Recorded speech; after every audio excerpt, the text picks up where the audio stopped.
आज के वीडियो में हम लोग एक interesting topic interference of light, constructive and destructive interference के बारे में पढ़ेंगे।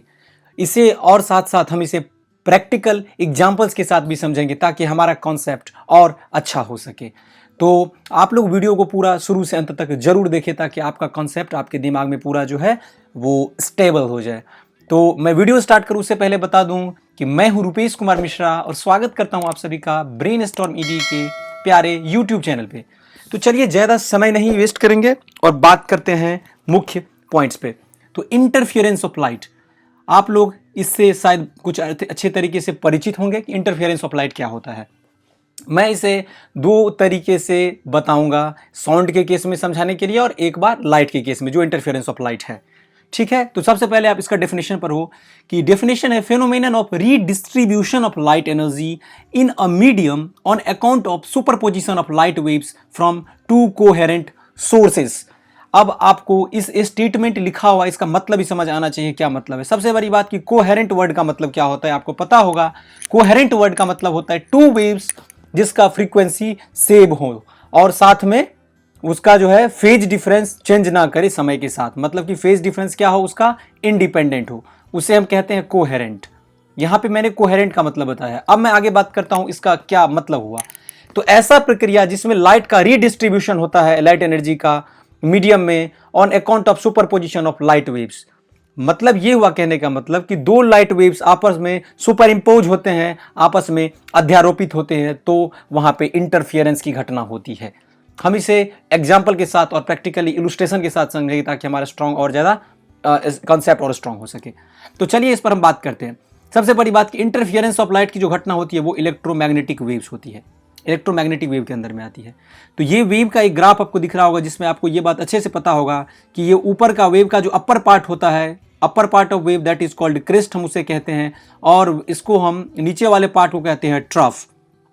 वेव का जो लोअर पार्ट होता है, ये वेव का ग्राफ से मैं बता रहा हूं, और ये वाला जो पार्ट होता है, ये मॉलिक्यूल ऊपर की तरफ जैसे ये खींच रहा है तो इसको हम बोलते हैं एम्पलीट्यूड, मतलब कि मैक्सिमम डिस्प्लेसमेंट, इसे हम बोलते हैं मैक्सिमम डिस्प्लेसमेंट। और यहां से यहां जो ये रेंज करता है इसे हम बोलते हैं वेवलेंथ। ये कुछ नया नहीं है, इन सब बातों से आप जरूर परिचित होंगे, मैंने फिर भी बेसिक से समझाने के लिए थोड़ा इसे बता दिया। तो अब हम आगे बात करते हैं इस पर कि इंटरफेरेंस ऑफ लाइट को समझने के लिए पहले तरीके से मैं आपको समझा रहा हूं, फिर मैं आपको दूसरे तरीके से भी बताऊंगा ताकि मैंने बता दिया आपका स्ट्रॉन्ग और हो सके कॉन्सेप्ट। इंटरफेरेंस ऑफ लाइट के लिए हम लोग एग्जांपल लेते हैं साउंड के केस में। साउंड हम जानते हैं कि मैकेनिकल वेव है। मान के चलो कोई म्यूजिशियन है जो सितार में सा बजाता है। सितार में क्या बजाता है? सितार प्ले करता है म्यूजिशियन और बजाता है सा। हारमोनियम वाला भी ऐसे ही हारमोनियम वाला भी बजाएगा सा, और हमने इसका डिसाइडेड फ्रीक्वेंसी रखा 254 हर्ट्ज, 254 हर्ट्ज, क्योंकि फ्रीक्वेंसी का ऐसा यूनिट हर्ट्ज होता है। अब मान लो कि सितार के केस में हम ऐसा मानते हैं, बड़ा मैं इसको म्यूजिक के टर्म से आपको समझा रहा हूं कि वायर को हमने टाइट कर दिया। अगर थोड़ा वायर टाइट हो गया तो फ्रीक्वेंसी 256 हर्ट्ज हो गया, थोड़ा बढ़ गया। अब हारमोनियम के केस में हमने सा बजाने के लिए क्या किया, वायर को थोड़ा लूज कर दिया, थोड़ा ढीला कर दिया, तो ये क्या हुआ, फ्रीक्वेंसी इसका थोड़ा घट गया, मतलब 252 हर्ट्ज पे पहुंच गया। यहां तक क्लियर है आपको? म्यूजिक और नॉइज, इस वर्ड का मतलब समझिए। म्यूजिक का मतलब क्या होता है? म्यूजिक का मतलब होता है जो सुनने में अच्छा लगे। नॉइज का मतलब क्या होता है? नॉइज का मतलब जिसे हम शोरगुल बोलते हैं, जैसे बादल का गरजना, जैसे गाड़ी सड़क पे चलती है उसका आवाज आता है, तो ये सब नॉइज के अंदर में आता है, जो सुनने में एकदम बेकार लगता है। तो म्यूजिक और नॉइज में यही अंतर है। तो अगर मान लीजिए सितार, अब इस केस में क्या होगा, सितार और हारमोनियम वाला जब सेम फ्रीक्वेंसी उसके पास है तो ये क्या होगा, सुनने में थोड़ा अच्छा लगेगा, अगर फ्रीक्वेंसी में किसी भी प्रकार का अंतर ना हो तो यहां पे आपको फ्रीक्वेंसी का डिफरेंस अगर हम निकाले दोनों के बीच में, हारमोनियम सितार के बीच में, तो आपको 4 बीट इसका जो है डिफरेंस निकलेगा। ये 4 बीट से डिफर कर रहा है। इसका मतलब क्या हुआ कि ये 4 बीट इस दोनों के बीच का जो है मतलब हायर से लोअर, ये इसका जो है सो डिस्टर्बेंस क्रिएट हो रहा है म्यूजिक में, हायर से लोअर हो रहा है, हायर से लोअर हो रहा है, जो सुनने में एकदम अच्छा नहीं लग रहा है। अगर दोनों वेव का फ्रीक्वेंसी एक समान होता तब सुनने में अच्छा लगता, नहीं तो यहां पे जो है सुनने में उतना अच्छा नहीं लगेगा, फ्रीक्वेंसी का डिफरेंस हो गया। इस केस में हम लोग क्या देख रहे हैं, यहां पे आप गौर करेंगे कि साउंड के केस में ये होता है एम्पलीट्यूड और डायरेक्शन सेम है, कि जहां तक उसका डिस्टेंस है वहां तक हारमोनियम वाला का भी है, सितार वाला का भी है, डायरेक्शन भी उसका वही है, बस थोड़ा सुनने में जो है थोड़ा उतना अच्छा नहीं लग रहा है, क्योंकि दोनों का फ्रीक्वेंसी डिफर कर रहा है। अगर फ्रीक्वेंसी एक समान रहता तो वो म्यूजिक बनता, अन्यथा इस केस में हम नॉइज कह सकते हैं। हम इसे इंटरफियरेंस ऑफ लाइट से कनेक्ट करेंगे धीरे धीरे। अब चलिए हम लोग इसे समझने के लिए म्यूजिक के टर्म में मैंने एक थोड़ा शॉर्ट आपको बता दिया, अब इसे हम थोड़ा इंटरफियरेंस ऑफ लाइट के केस में समझते हैं। अगर लाइट के केस में देखें तो टू लाइट वेव्स है, लाइट का दो वेव, टू लाइट वेव है, सिंगल नहीं, टू लाइट वेव, जिसका फ्रीक्वेंसी तो सेम है, एम्पलीट्यूड जो है वो नियरली सेम हो सकता है या एग्जैक्टली सेम हो सकता है। इस केस में हमने इस केस में क्या देखा था, जो इस केस में एम्पलीट्यूड आपका सेम रहेगा, लेकिन इस केस में एम्पलीट्यूड में भी हो सकता है सेम रहे या एग्जैक्टली सेम रहे, नियरली सेम या एग्जैक्टली सेम। ये आपको लाइट के केस में होता है, हमने उसे साउंड के केस में देखा, अब हम लोग लाइट के केस में इसे समझ रहे हैं। Various differences likely to be seen in case of sound and light. इसका मतलब ये हुआ तरह तरह के अंतर हमें देखने को मिलते हैं लाइट और साउंड के केस में। लाइट एक जो है मैकेनिकल लाइट एक इलेक्ट्रोमैग्नेटिक वेव के तरह है और साउंड जो है सो मैकेनिकल वेव है। अब वेव का मतलब क्या होता है, वेव का मतलब होता है एनर्जी, ट्रांसफर ऑफ एनर्जी, ये हम पढ़ते आए हैं, इसे हम और आगे थोड़ा डिटेल में चर्चा करेंगे। वेव मींस जिसमें डिस्टरबेंस क्रिएट करो, फॉर्म ऑफ डिस्टरबेंस, ठीक है। तो और उसके साथ साथ एक बात आपको और पता होगा कि एनर्जी का मतलब होता है कैपेबिलिटी ऑफ डूइंग वर्क। ये सब कुछ नया बात नहीं है, ये सब आप 11th क्लास से पढ़ते आए हो कि energy of doing work that is called capability of doing work is called energy. अब हम इसे और थोड़ा अच्छे से समझने के लिए यहां पे आगे बढ़ते हैं। तो चलिए इसे समझने के लिए हम लोग कुछ एग्जाम्पल देखते हैं, बिना एग्जाम्पल के समझना तो उतना आसान है नहीं। तो ये आपको एक वेव का ग्राफ दिख रहा होगा, ये आपको पता है कि ये कोई पार्टिकल है, ये इसका एम्पलीट्यूड है, ये कोई नया बात नहीं है। इसी तरह हमने एक नीचे और वेव ड्रॉ किया जिसमें सिमिलरली जो है इसी तरीके से मैंने कर दिया, दोनों में कोई अंतर नहीं रखा हमने। मान लो इसका डिस्प्लेसमेंट x है तो इसका भी डिस्प्लेसमेंट मान लो x होगा। अब इसका डिस्प्लेसमेंट ये ट्रफ है तो इसका भी जो है सो -x होगा। इसका मतलब अगर हम रिजल्टेंट यहां पे अगर निकालें, ये वाला मान लीजिए कोई पॉइंट है जहां पे आके क्या हो रहा है, जो ये दोनों वेव जो है सुपर इम्पोज हो रहा है एक दूसरे पे सेम फेज में, तो ये यहाँ पे रिजल्टेंट आपका क्या हो जाएगा, रिजल्टेंट आपका हो जाएगा 2x, दोनों का निकाले तो, क्योंकि x और x आपका ऐड हो जाएगा तो ये हो जाएगा आपका 2x। तो इस केस में हम क्या बताएंगे कि एम्पलीट्यूड क्या हो रहा है, हमारा ऐड हो रहा है। ऐसा क्यों, क्योंकि ये सेम फेज में है इसलिए एम्पलीट्यूड ऐड होगा। तो आप क्लास 11th या 12th में पढ़े होंगे कि इंटेंसिटी जो होता है वो डायरेक्टली प्रोपोर्शनल होता है एम्पलीट्यूड के स्क्वायर का। मतलब एम्पलीट्यूड बढ़ेगा, इसका मतलब उसका इंटेंसिटी भी इस केस में बढ़ जाएगा। तो अब इसका हम लोग रिजल्टेंट जैसे निकालते हैं, ये वाला पोर्शन आपका ट्रफ है, ये आपको पता होगा। अगर इसका हम रिजल्टेंट निकालते हैं तो आपका वेव कुछ इस तरीके से दिखेगा जो कि काफी ज्यादा बढ़ जाएगा, ऐसे करके ये आपको दिख रहा होगा। इसका मतलब क्या हुआ, इंटेंसिटी आपका बढ़ गया, मतलब एम्पलीट्यूड बढ़ गया तो इंटेंसिटी भी इसका क्या हो जाएगा, बढ़ जाएगा, इंक्रीज हो गया इस केस में, इसलिए क्योंकि ये सेम फेज में है, आपको डायग्राम में क्लियरली दिखने को मिल रहा होगा। अब हम लोग चलिए इसे और थोड़ा समझते हैं अलग तरीके से। सेकेंड केस में क्या होता है, ये सेकेंड केस आप देखो कुछ इस तरीके से कोई वेव है जो आपको यहां से ऐसे चलते हुए, ऐसे चलते चलते हुए यहां तक पहुंच रहा है। तो ये यहां पे मान लो x डिस्टेंस इसका भी है। अब इस केस में क्या हो रहा है, ये -x है। अब यहां पे ये -x है तो ये वाला पोर्शन इसका क्या हो रहा है, ये +x हो रहा है। अब ध्यान करो, इसका ये डिस्प्लेसमेंट है, ये हो गया इधर नीचे का डिस्प्लेसमेंट, यहां भी ये डिस्प्लेसमेंट, मतलब एम्पलीट्यूड, ये एम्पलीट्यूड हो गया ये वाला पोर्शन। तो अगर हम इसका ये पार्टिकल मान लो यहां पे है, सेम उसी तरह से अगर सुपर इंपोज होगा इस पॉइंट पे आके, सुपर इंपोज मतलब अध्यारोपित होना एक दूसरे के ऊपर में, इंटरफियर होना, तो यहां पे अगर आप देखोगे तो नेट रिजल्टेंट आपका जो एम्पलीट्यूड निकलेगा वो बाबू कितना निकलेगा, अगर दोनों एम्पलीट्यूड इक्वल है तो इस केस में नेट एम्पलीट्यूड आपका 0 हो जाएगा, क्योंकि यहां पे आपका x है और ये नीचे वाला पोर्शन -x हो गया तो ये आपका हो जाएगा कैंसिल, और नेट रिजल्ट विल बी 0, क्योंकि ये अपोजिट फेज में चल रहा है। आप देख रहे होगे दोनों डायग्राम में डिफरेंस हमें देखने को मिला। पहले वाले में हमने देखा कि सेम फेज में था, वहीं दूसरे वाले में हमें देखने को मिल रहा है कि ये एक पहला वाला तो ठीक है, दूसरा वाला उसके अपोजिट फेज में चल रहा है, जिससे हमें रिजल्टेंट एम्पलीट्यूड भी 0 मिला। इसका मतलब हमें इंटेंसिटी भी लगभग 0 ही देखने को मिलेगा। उस वाले केस में हमारा क्या हुआ, एम्पलीट्यूड बहुत ज्यादा बढ़ गया। अब हम इसे समझने के लिए अब कुछ अलग एक्सपेरिमेंट करेंगे इंटरफियरेंस ऑफ लाइट में। अब हम लोग चलिए इसे समझने के लिए सेकंड मेथड का यूज करते हैं इंटरफियरेंस के ऑफ लाइट को समझने के लिए। तो आप यहां पे गौर करोगे कि पानी में जब अंड्यूलेशन होता है, मतलब आप कंपन क्रिएट करोगे, कंपन करने के लिए आपको क्या करना पड़ेगा, इसमें पत्थर गिराना पड़ेगा। बात को गौर करो, ये आप अपने दैनिक जीवन में इस प्रयोग को भी अंजाम देते होगे। तो वेव क्रिएट होता है पानी में। जब ये आप पत्थर गिराओगे, ये देखो आप वेव कुछ इस तरह से क्रिएट हो रहा है, आपको दिख रहा होगा स्क्रीन पे। तो जब ये वेव क्रिएट होता है तो वेव का फीचर क्या होता है कि वेव आगे की तरफ जो है सो क्या होता है, बढ़ता जाता है। ये वेव का नेचर होता है या फीचर आप बोले। पहले क्या होता है, ये आपको वेव फ्रंट छोटा होता है, ऐसे आपको पानी में पत्थर गिराओगे वेव फ्रंट छोटा, ऐसे ऐसे करके ये वेव फ्रंट बढ़ता हुआ जाएगा आपका, ये बढ़ता हुआ एक्सपेंड हो जाता है समय के साथ साथ। तो उभार वाला जो ये आपको पोर्शन दिख रहा है वेव में, ये जो यहाँ पे उभार दिखता है, जहां पे उभार रहता है, उसे हम कहते हैं क्रेस्ट। जैसा कि हमने ग्राफ वाले सिचुएशन में इससे पहले देखा, उसी को मैं थोड़ा और क्लियर फुल्ली एक्सप्लेनेशन के साथ कर रहा हूं। और यहां पे जो ये डिप दिख रहा है आपको, ये वाला पोर्शन, ये जो डिप दिख रहा है बीच में, इसे हम बोलते हैं ट्रफ, मतलब लोअर पार्ट ऑफ वेव। और ये जो हमें दिख रहा है उभार, इसे हम बोलते हैं क्रेस्ट, मतलब कि upper part of the wave. अब चलिए, वेव क्या करता है, वेव क्रस्ट और ट्रफ के थ्रू एनर्जी ट्रांसफर करता है। कहां, तो एक जगह से दूसरे जगह एनर्जी का ट्रांसफॉर्मेशन करता है क्रेस्ट और ट्रफ के थ्रू। इन बातों पे आप ध्यान देंगे। हमने एनर्जी दिया किसके थ्रू, क्रेस्ट और ट्रफ के थ्रू। अब यहां पे एक क्वेश्चन ये उठता है, अब सीधे ये तो नहीं है कि एनर्जी मैंने बोल दिया तो उसका मतलब ना बताया जाए कि एनर्जी जो है वो वेव कैसे ट्रांसफर करता है, ये हमारा क्वेश्चन है। अब जब यहां पे कंपन नहीं था, मतलब कोई ऑन्ड्यूलेशन नहीं था, तब इसमें किसी तरह का मान लो मोशन नहीं हो रहा था। और जब ये यहां से, मैंने आपको बताया कि वेव यहां से प्रोपेगेट होके यहां तक पहुंचेगा क्रेस्ट और ट्रफ के थ्रू, एनर्जी जब हम उसमें देंगे, पत्थर गिराएंगे, तो क्या होगा, ये इसमें मोशन आ जाएगा। ये इस पार्टिकल में, ये जो पार्टिकल यहाँ पे मौजूद है, बंच ऑफ मॉलिक्यूल्स जिसे हमने बताया, तो ऐसा कह सकते हैं कि वेव जो है क्रेस्ट और ट्रफ के थ्रू क्या करता है, एनर्जी का ट्रांसफर करता है।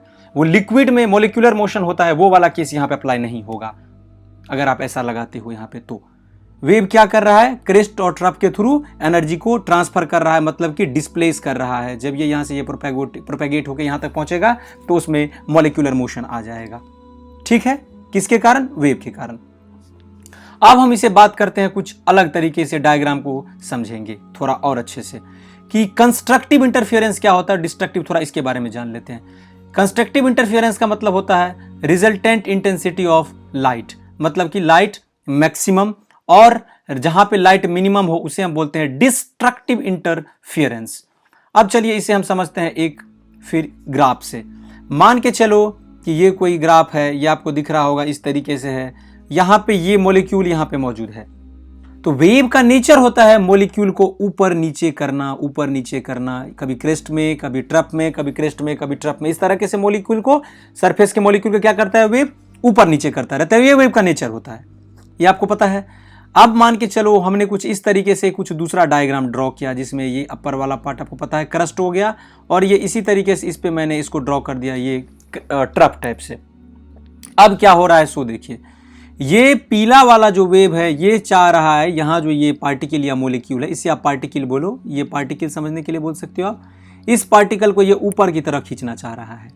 सिमिलरली ये नीचे वाला जो नीला वाला है, ये पार्टिकल को नीचे की तरफ खींचना चाह रहा है। दोनों एक दूसरे पे क्या कर रहा है, सुपर इंपोज कर रहा है, अध्यारोपण हो रहा है। ये ऊपर की तरफ खींचना चाह रहा है, ये वेव को नीचे की तरफ खींचना चाह रहा है। अगर येलो वाला रहता अकेले तो सिर्फ ये वाला रहता तो सिर्फ क्या बनता, यहाँ पे ट्रफ बनता, क्या बनता, ट्रफ बनता। लेकिन यहाँ पे ऊपर जो है आपको ये येलो वाला भी दिख रहा है, ये नीला वाला के साथ येलो वाला भी दिख रहा है, नीला वाला भी एक साथ एक ही समय पर इस पीले वाले के साथ क्या है, मौजूद है। अब नीला वाला चाहेगा कि मॉलिक्यूल क्या हो, नीचे आए, और पीला वाला चाहेगा कि मॉलिक्यूल क्या हो, ऊपर की तरफ जाए। अब मान लो आप पानी का एग्जांपल देता हूं मैं। अब आपने मुंह में पानी लिया, पानी गिलास से मुंह में लेके उसे फिर बाहर की तरफ मतलब जो है फेंक दिया, तो आपका जो नेट आउटपुट हुआ कितना हुआ, वो 0 हो गया। इसलिए क्योंकि आपने पानी तो पिया नहीं, आपने उसे बाहर की तरफ फेंक दिया, क्योंकि ये एक दूसरे के असर को खत्म करना चाह रहा है। इस तरह के इंटरफेरेंस को हम डिस्ट्रक्टिव इंटरफेरेंस कहते हैं। और इंटरफेरेंस का मतलब आपको समझ आ गया होगा कि दो अलग अलग तरह के वेव एक दूसरे के साथ क्या हो रहे हैं, इंटरफियर हो रहे हैं। तो इसे हम कहते हैं interference of light, super impose हो रहे हैं, अध्यारोपित हो रहे हैं, जैसा मैंने आपको बार बार बताया। और इस तरह के केस को हम कहते हैं डिस्ट्रक्टिव इंटरफियरेंस, क्या, क्योंकि ये एक दूसरे के असर को खत्म कर रहा है। इस केस में क्या हो रहा है, आपका एम्पलीट्यूड जो होगा वो आपका नेट फोर्स अगर जीरो हुआ तो एम्पलीट्यूड भी हम जीरो कह सकते हैं, क्योंकि यहाँ पे एम्पलीट्यूड +1 होता तो नीचे वाला भी -1 हुआ, तो नेट ये कैंसिल होकर हमें जीरो देखने को मिला। यहां से आपको क्लियर हो रहा होगा, इससे पहले भी मैंने आपको ग्राफ में बता दिया, इससे प्रीवियस सेक्शन में। अब हम बात करते हैं सेकंड केस में क्या होता है। अब ये वाला केस देखो, मान के चलो, इस केस में क्या हो रहा है, सिर्फ हम मान लीजिए अपर की तरफ ड्रॉ कर रहे हैं क्रेस्ट के फॉर्म में। तो ये मॉलिक्यूल को ये वाला चाह रहा है ऊपर की तरफ हम खींचें, ये पीला वाला चाह रहे हैं हम इसको ऊपर की तरफ खींचें, सिमिलरली ये ग्रीन वाला चाह रहा है हम इसको ऊपर की तरफ खींचें। सब अपने आप में जोर लगा रहा है मॉलिक्यूल के ऊपर की तरफ खींचने के लिए।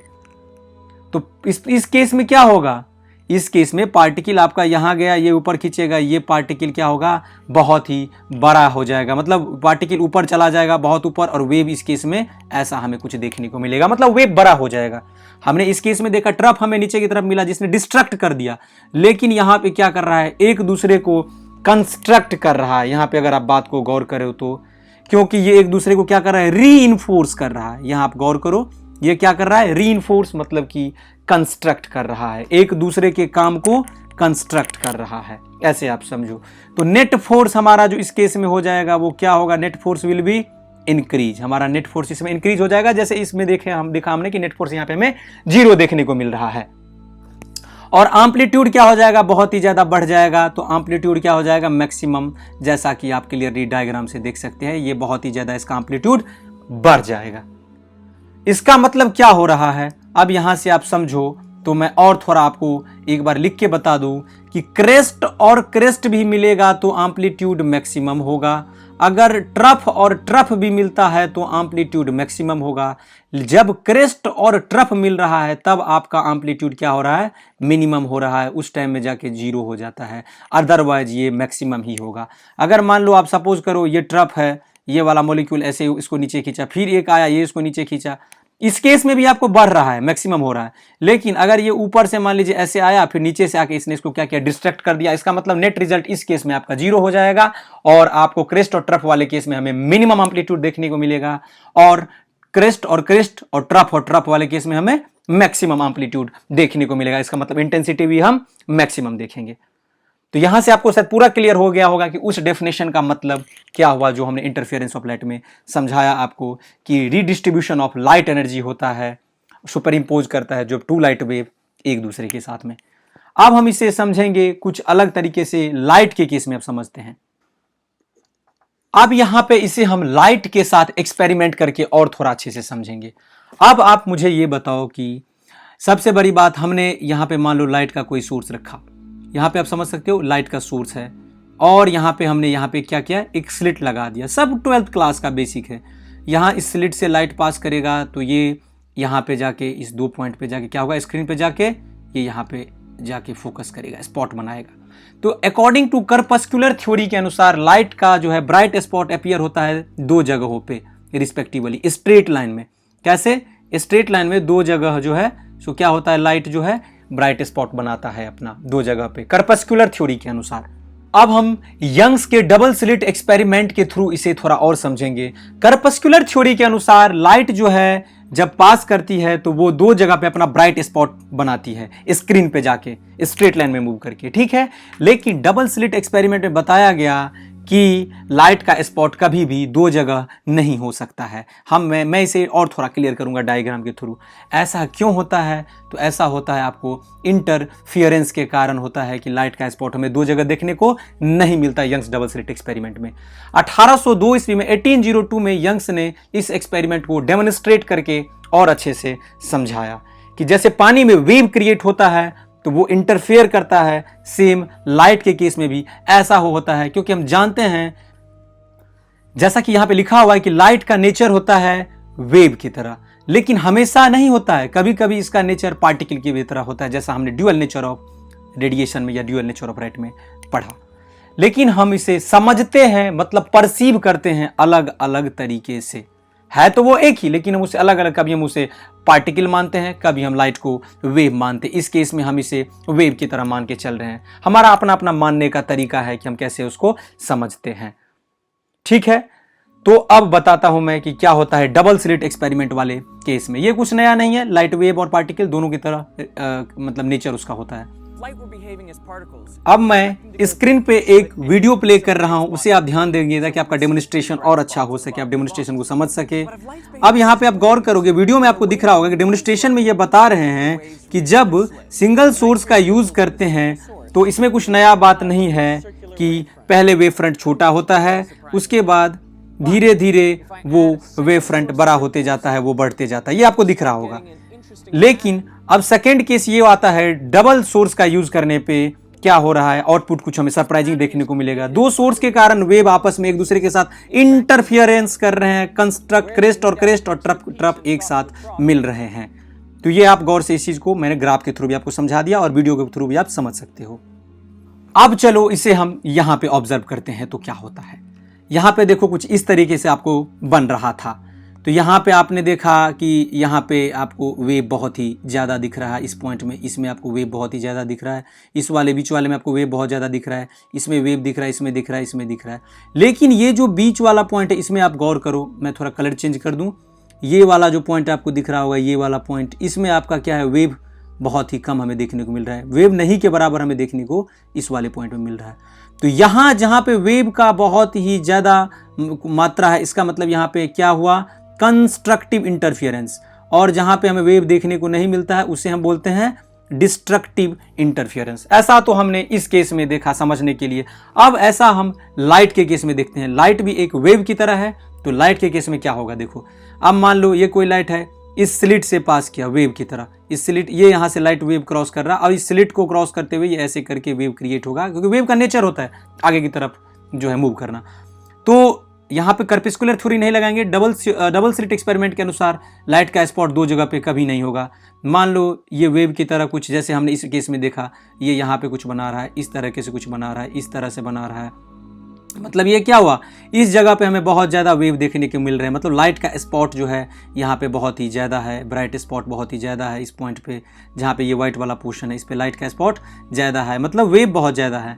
तो इस तरह के इंटरफियरेंस को यहाँ पे जो हो रहा है इसे हम कहते हैं कंस्ट्रक्टिव इंटरफियरेंस, इसे हम कहते हैं कंस्ट्रक्टिव इंटरफियरेंस इस वाले पॉइंट को। और जहाँ पे हमें लाइट का सोर्स, मतलब लाइट नहीं दिख रहा है, मतलब कि डार्क पैचेज है, उसको हम बोलते हैं डिस्ट्रक्टिव इंटरफियरेंस। अब इस बार फिर आप यहाँ से एक बार और गौर करोगे, यहाँ पे आपको क्या हो रहा है, वेव बहुत ही ज़्यादा कम है, ये वाले बीच में वेव कम है, ये व्हाइट वाले में वेव ज़्यादा दिख रहा होगा आपको, देखो डायग्राम से क्लियर हो रहा होगा, यहाँ पे भी वेव ज़्यादा है, यहाँ पर भी वेव ज़्यादा है। इसका मतलब ये क्या हो रहा है, वेव एक दूसरे को यहाँ पे कंस्ट्रक्ट कर रहा है, देखो आप ऐसे करके रीइंफोर्स कर रहा है, इसका मतलब एम्पलीट्यूड बढ़ता जा रहा है। और इस केस में क्या हो रहा है, वेव नहीं है, इसका मतलब डिस्ट्रक्शन हो रहा है। तो यही चीज़ हमने इस वाले डायग्राम में डबल स्लिट एक्सपेरिमेंट में देखा कि यहाँ पे जहाँ पे लाइट का पैचेज नहीं है, वेव यहाँ पे नहीं है, इसका मतलब डिस्ट्रक्टिव इंटरफियरेंस, और जहाँ पे लाइट का पैचेज है, ब्राइट स्पॉट है, वहाँ पे कंस्ट्रक्टिव इंटरफियरेंस होता है। तो यही घटना बताया था यंग्स ने अपने डबल स्लिट एक्सपेरिमेंट के थ्रू, कि जैसा हमने इस पानी वाले केस से समझा कि लाइट का स्पॉट कभी भी लाइट या वेव का दो जगह नहीं होगा इस एक्सपेरिमेंट में, सिर्फ एक जगह होगा। उसके बाद फिर यहाँ बीच में आपको डार्क मिलेगा, फिर ऐसे यहाँ पे लाइट का सोर्स मिलेगा, फिर यहाँ पे डार्क, फिर ब्राइट, फिर डार्क, फिर ब्राइट, फिर डार्क, ऐसे करके आपको दिखेगा। ठीक है, तो यही था आपका डबल स्लिट एक्सपेरिमेंट, कंस्ट्रक्टिव और डिस्ट्रक्टिव इंटरफियरेंस का थ्योरी और प्रैक्टिकल इलस्ट्रेशन जो हम बोलते हैं। मैंने इसे काफ़ी अलग अलग तरीके से दो मेथड से आपको समझा दिया। शायद आपको कहीं भी एक भी पॉइंट में दिक्कत मेरे हिसाब से नहीं रहना चाहिए। हर एक पॉइंट मैंने आपको बहुत ही अलग अलग केस को अप्लाई करके समझा दिया। तो जो लोग हमारे चैनल पे नए हैं, इस तरह के वीडियो के लिए आप लोग चैनल को जरूर सब्सक्राइब कर लें, और मिलते हैं नेक्स्ट वीडियो में। तब तक के लिए बहुत बहुत धन्यवाद।